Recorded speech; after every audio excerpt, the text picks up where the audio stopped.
Hello everyone, welcome to this video. तो इस video में हम ये वाला प्रॉब्लम का सॉल्यूशन निकालेंगे। तो चलिए पहले देख लेते हैं कि हमसे क्या पूछा गया है क्वेश्चन में।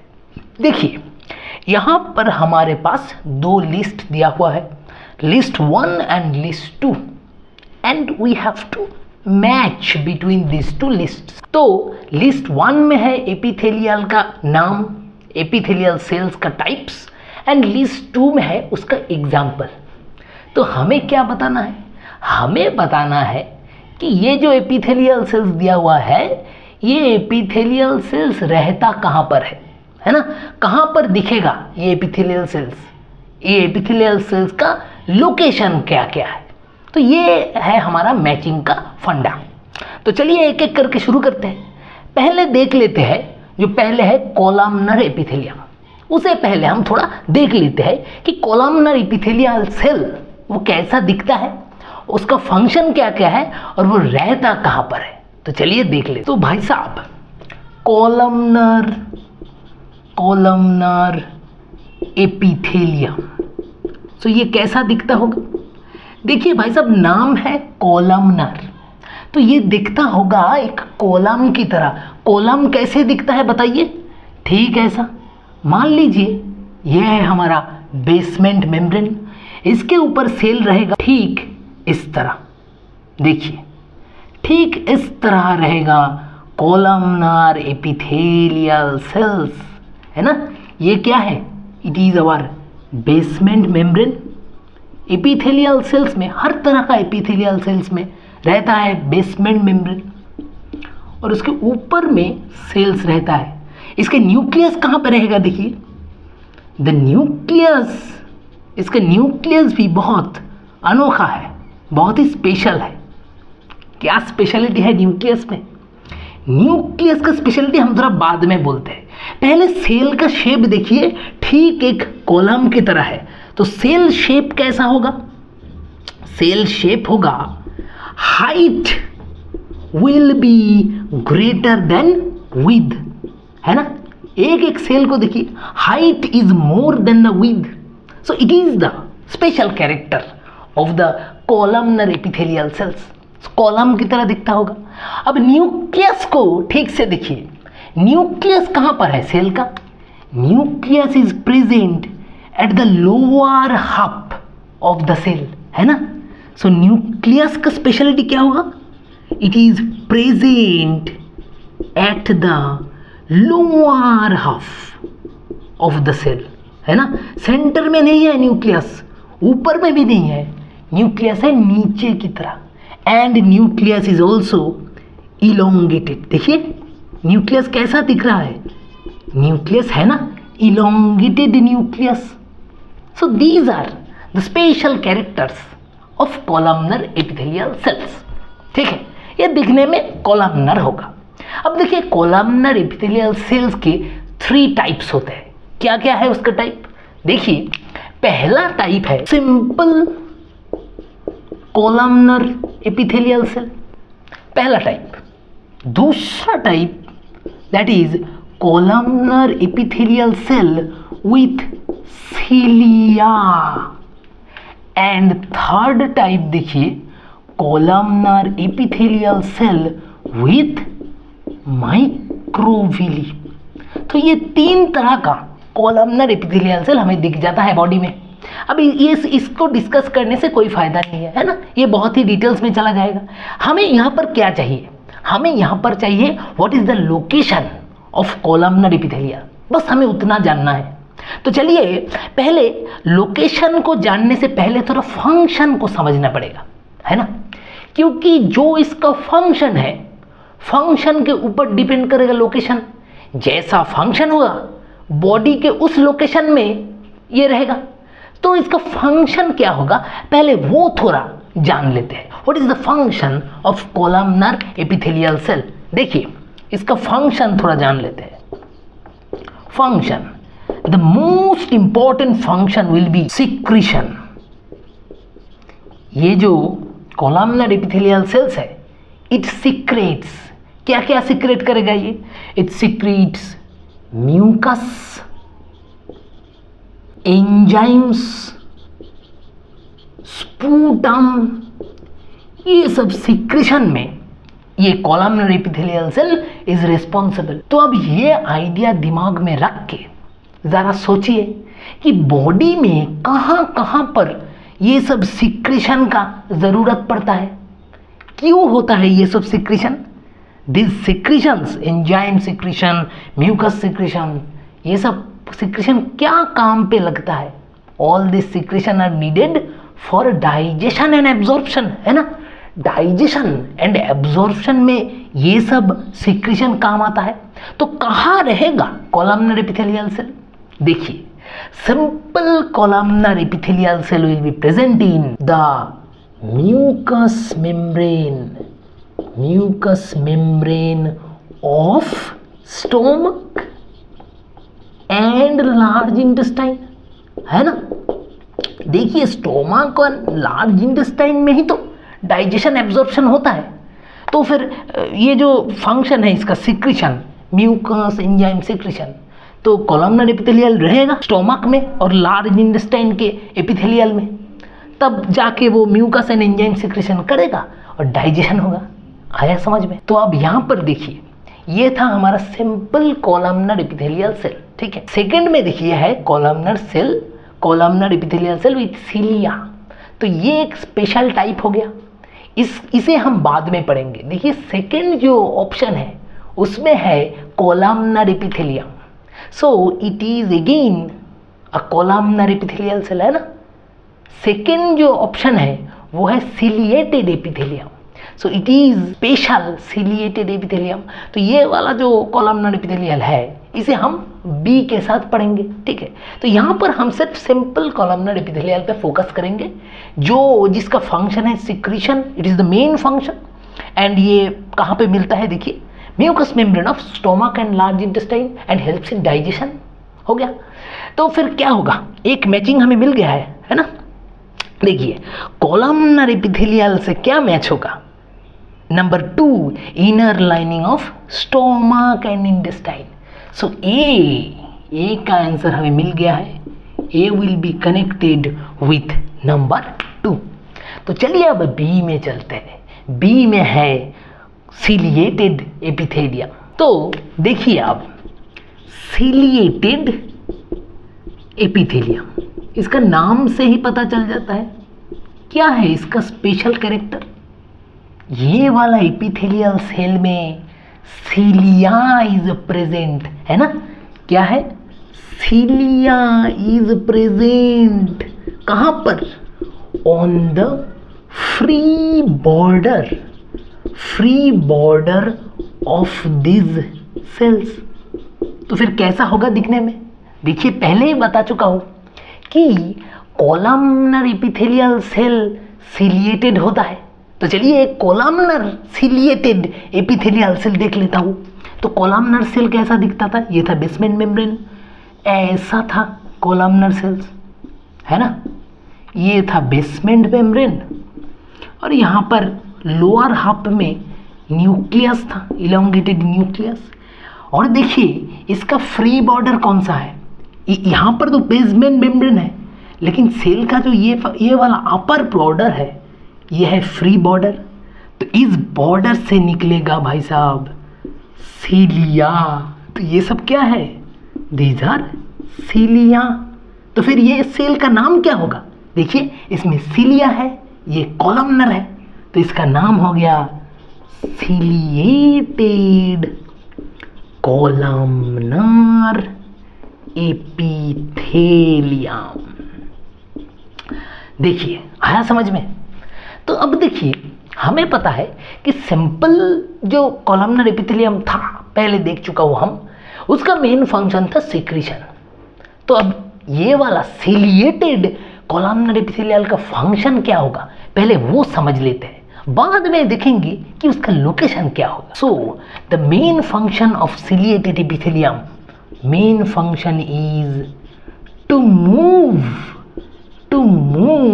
Any particle or fluids over the epithelial surface, है ना। देखिए सीलिया क्या फंक्शन करेगा, cilia will show this type of movement, और इसके ऊपर से जो भी पार्टिकल्स आएगा इसे वो कोई भी डायरेक्शन में मूव करा देगा। This is the function of सीलिया। तो देखिए फ्री बॉर्डर में जो भी पार्टिकल और फ्लूइड आएगा it will move over this ciliated surface. तो इसका फंक्शन क्या होगा, it will help to move any particles और फ्लूइड्स ओवर द सरफेस। अब ये तो हो गया फंक्शन। अब बताइए बॉडी में कौन कौन सा है वो सारा लोकेशन जहाँ पे मूवमेंट ऑफ पार्टिकल्स होता है हमेशा। तो भाई साहब कहाँ कहाँ होगा इसका लोकेशन। सो लोकेशन नंबर 1, देख it is present in the lining of trachea and bronchus of lungs. क्यों रहेगा ये लाइनिंग ऑफ ट्रैकिया और ब्रोंकस में, वहाँ पर क्या मूवमेंट होगा, it will help to move the air, है ना। लंग्स की ब्रोंक्यूल्स में एयर मॉलिक्यूल जाता है, so it will help to exchange in air. ये एयर एक्सचेंज में ये सब सीलिया हेल्प करेगा, यहाँ पर रहेगा। नंबर 2 लोकेशन देख, it is present in the lining of nasal cavities, है ना। नेजल कैविटी में, नोस्ट्रिल में रहता है सीलिएटेड एपिथेलियम। व्हाई, क्योंकि हमें पता है कि nose is a location, nostril is the location where there is free entry for bacteria, जहाँ से bacteria can enter.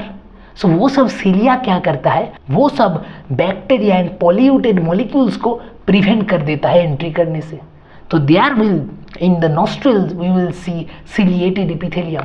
Number 3, in the lining of uterus and oviduct of females, and number 4, in the lining of vas deferens and epididymis of males। अब खुद बताइए ये दोनों जगह पे क्यों है सीलिएटेड एपिथेलियम। पहला देखिए फीमेल्स का यूटेरस और ओविडक्ट में रहता है, so it will help in the movement of ovum, ovum का मूवमेंट में हेल्प करता है वहाँ पर ये। और वैस डिफरेंस और एपिडिडाइमिस में क्या मूवमेंट में हेल्प करेगा, it will help in the movement of sperm. So ये 4 लोकेशन पे मेनली हमें सीलिएटेड एपिथेलियम मिल जाता है बॉडी का। आया समझ में। तो अभी चलिए मैचिंग कर लेते हैं। सो बी में था हमारा ciliated epithelium, so it will connect with, देखिए नंबर 3 को देखिए, इनर लाइनिंग ऑफ ब्रोंक्यूल्स, है ना, वहाँ पर तो रहेगा। इनर लाइनिंग ऑफ ब्रोंक्यूल्स में रहता है ciliated epithelium, so be will connected with 3। तो वहाँ पर वो एयर मॉलिक्यूल्स को मूव करने में हेल्प करेगा। सो चलिए दोनों का आंसर हमें मिल गया। अब चलते हैं नंबर 3 में। नंबर 3 में है स्क्वामस एपिथेलियम। तो चलिए जरा जान लेते हैं स्क्वामस एपिथेलियम कहाँ पे मिलेगा। सो स्क्वामस एपिथेलियम,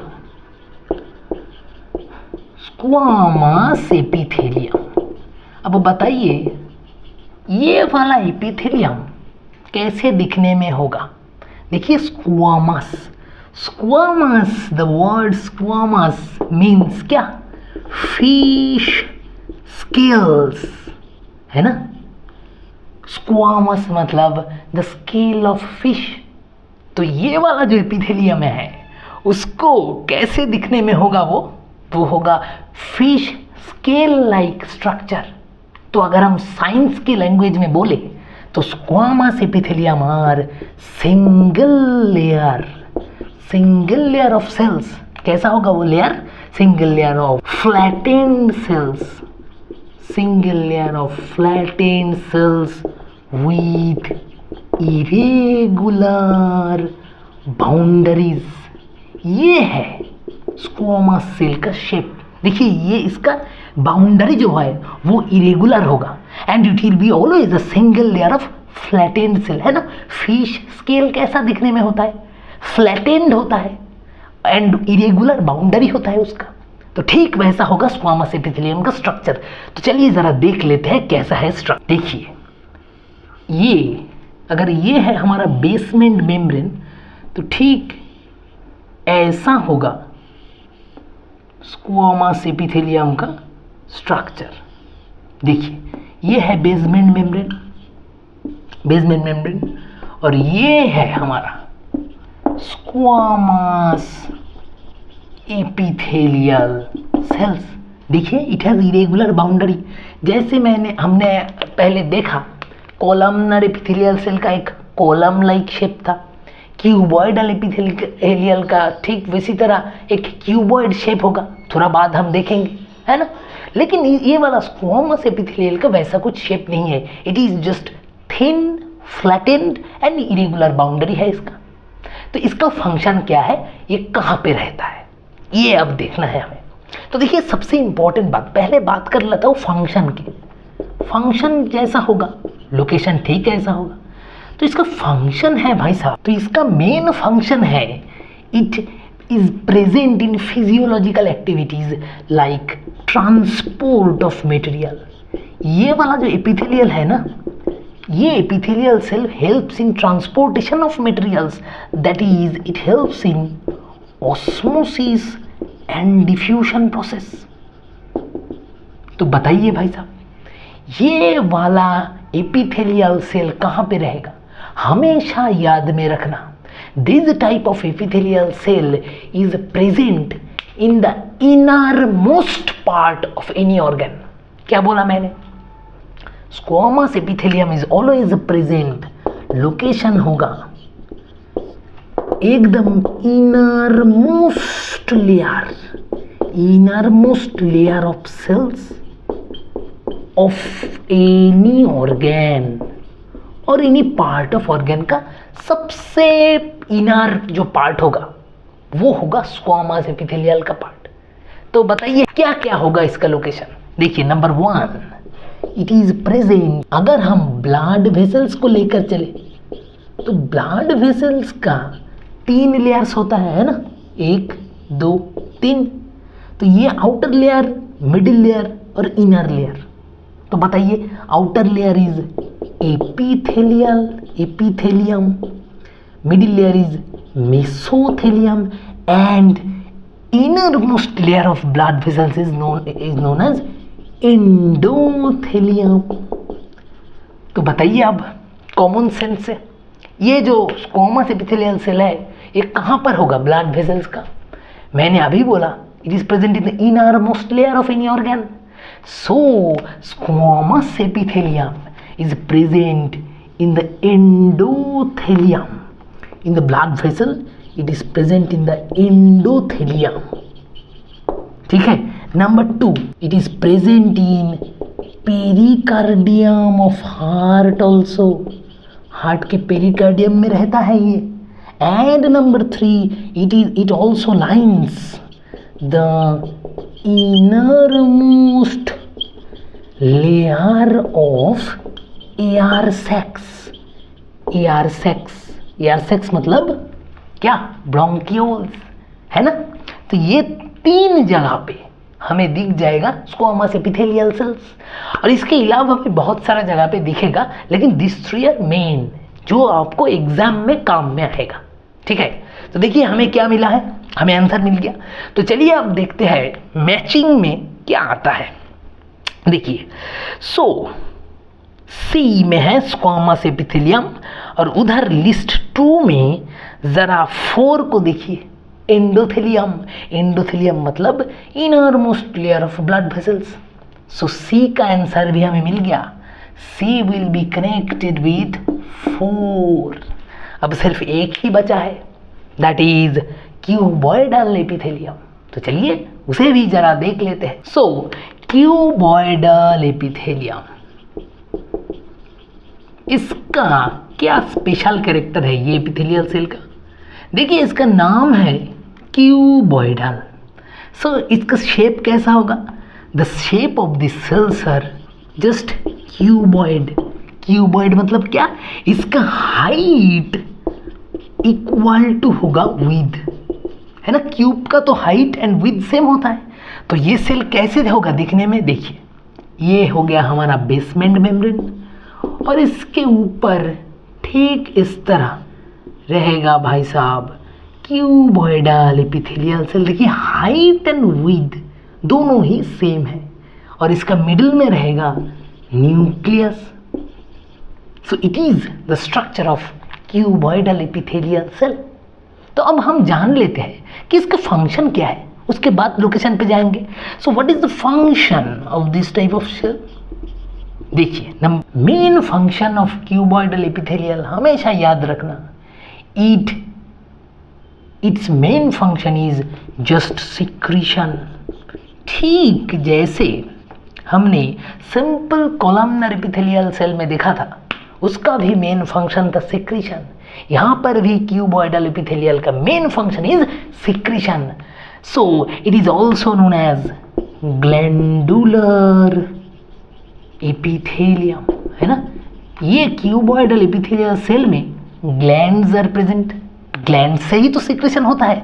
सो उसके लिए क्यूबॉइडल एपिथेलियम को हम ग्लैंडुलर एपिथेलियम भी बोलते हैं। सो क्या क्या होगा इसका लोकेशन, चलिए देख लेते हैं, सारा लोकेशन देख लेते हैं। Number 1 follicles of thyroid gland. So thyroid gland में रहेगा cuboidal epithelial cell. Number 2 ducts, it will line in the ducts of salivary gland में भी रहेगा। नंबर 3 सरफेस ऑफ ओवरी में रहेगा, ये हेल्प करेगा हार्मोन सिक्रेशन में। नंबर 4 कोरोइड प्लेक्सस में भी ये रहेगा। Number 5 inner lens of eye में भी रहेगा क्यूबॉइडल एपिथेलियम। देखिए नंबर 6 पिगमेंट